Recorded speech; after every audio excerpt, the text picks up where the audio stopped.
Ok,បើសិនជាបងប្អូនមានបញ្ហា Windows បែបនេះពេលដែលយើង set up Windows ហើយ Windows របស់យើងនៅតែ blue screen រហូតយើង set up ថ្មី Windows យើង error ប៉ុន្តែយើង set up Windows ថ្មី Windows យើងនៅបន្ត blue screen អញ្ចឹងបងប្អូនអាចសាកវិធីនេះបានយើងអាចធ្វើការដូរ BIOS វាណាអូខេយើងចុច F2 នៅក្នុង keyboard មកអូខេអញ្ចឹងយើងធ្វើការដូរ BIOS វាពី UEFI ទៅ Legacy ដើម្បីតេស្តមើលថានៅពេលដែលយើងដូរទៅវា blue screen អត់អាហ្នឹងយើងអាចសាកជាក់ស្ដែងណាវាមិនមែនថាធ្វើតាមខ្ញុំអត់ blue screen ទេអញ្ចឹងយើងយកកន្លែងនេះយើងដូរពី UEFI boot វាយើងយកទៅជា Legacy វិញណាអូខេ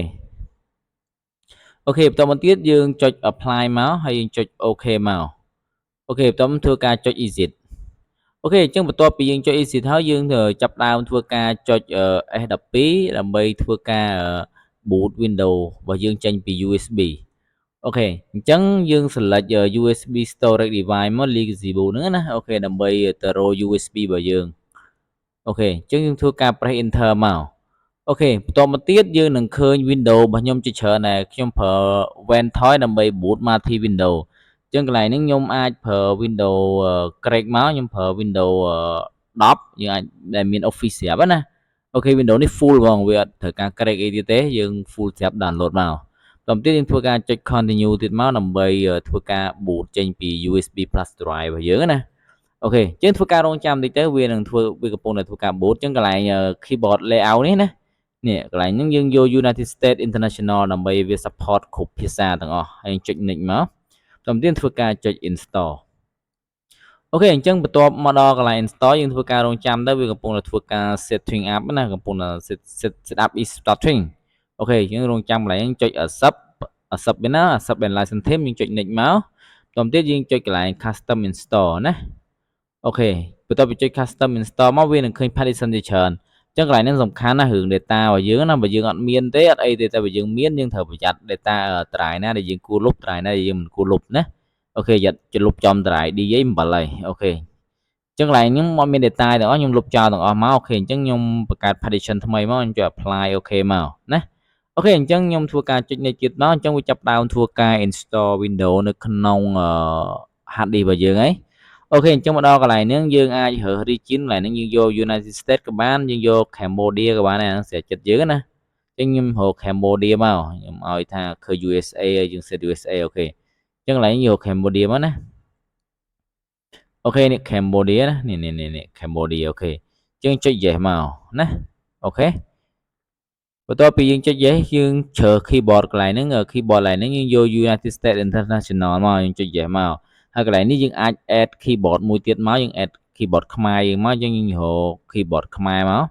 អញ្ចឹងយើងប្រើ keyboard ខ្មែរយើងរកខ្មែរមកណាអូខេយើងអុសមកដល់អក្សរ K មក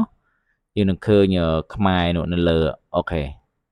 អូខេខ្មែរយើងចុច next មកអញ្ចឹងកន្លែងនេះយកខ្មែរណៃដែរយើងចុច add layout មកអូខេយើងធ្វើការរងចាំតិចទៀតវាកំពុងធ្វើការ checking សម្រាប់ធ្វើការ update ណាអូខេតទៅពីធ្វើការ checking ចប់យើងអាចចុចបន្តទៅមុខទៀតបានហើយដោយសារ Windows 11វា set up តម្រូវឲ្យយើងមាន internet ដើម្បីបង្កើត account ប៉ុន្តែយើងអាចមកលងការបង្កើត account នឹងបានអូខេយើងសូមរងចាំកន្លែងនឹងតិចមកអូខេអញ្ចឹងកន្លែងនេះយើងចុចS10 ដើម្បីចូលទៅកាន់network ដើម្បីយើង escape ចេញពីការបង្កើត account ណាអញ្ចឹងវាទាយើងបង្កើត account យើង say oobe/bypass nro មកតទៅទៀតយើងធ្វើការ press enter មកណាអូខេអញ្ចឹងវានឹងធ្វើការឲ្យយើង set keyboard layout អីម្ដងទៀតហើយដើម្បីអាចបន្ត Windows របស់យើងទៅមុខទៀតបើយើងអត់ធ្វើអញ្ចឹងទេគឺវាតម្រូវយើងបង្កើត account យើងអត់អាចប្រើ account local បានទេអូខេអញ្ចឹងយើងចុចបន្តទៀតមកអញ្ចឹងខ្ញុំអូខេតទៅទៀតកន្លែងនេះយើងរក United States International មកយើង add keyboard មកធ្វើដូចមុនអញ្ចឹងដែរទេដោយសារវាយើងសានេះយើងអត់ប្រើ account ទេយើងបង្កើត local account ណាអូខេកន្លែងហ្នឹងយើងចុចរកខ្មែរមកណាអូខេយើងយកខ្មែរណៃដាមក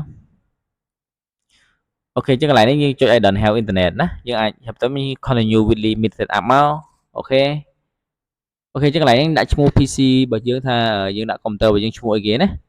អូខេអញ្ចឹងកន្លែងនេះខ្ញុំដាក់សុភ័ក្រអញ្ចឹងទៅណាមួយសុភ័ក្រ computer ហ្នឹងណាអូខេចុច next មក តទៀត password ខ្ញុំមិនដាក់ទេខ្ញុំចុចនេះទៀតមក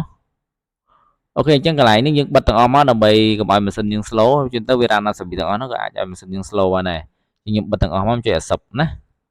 អូខេយើងរងចាំតិចទៅវានឹង access ទៅដល់ window របស់យើងហើយ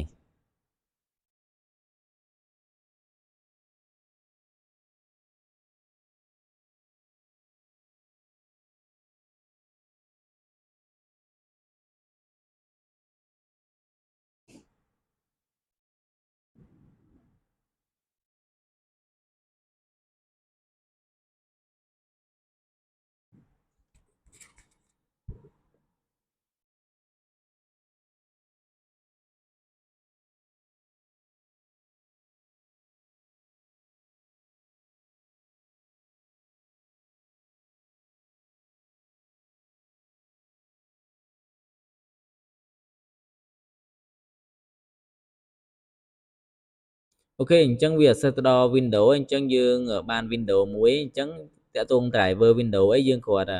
ចូលទៅកាន់ setting ហើយយើងធ្វើការ update ទៅ connect ទៅកាន់ internet ទៅគឺវាស្គាល់ដោយ automatic ហើយ window ចាប់ពី window 8 8.1 10ឡើងមកយើងមិនបាច់ចាំ download driver ហើយយើងគ្រាន់តែចូលប៉ុណ្្នឹងមកហើយយើង update ទៅគឺវាស្គាល់ automatic ទេអូខេអញ្ចឹងវីដេអូនឹងមានតែប៉ុណ្្នឹងកុំភ្លេចជួយ like follow និង subscribe ជេនែល YouTube admin ម្នាក់មួយផងយើងនឹងជួបគ្នានៅវីដេអូក្រោយ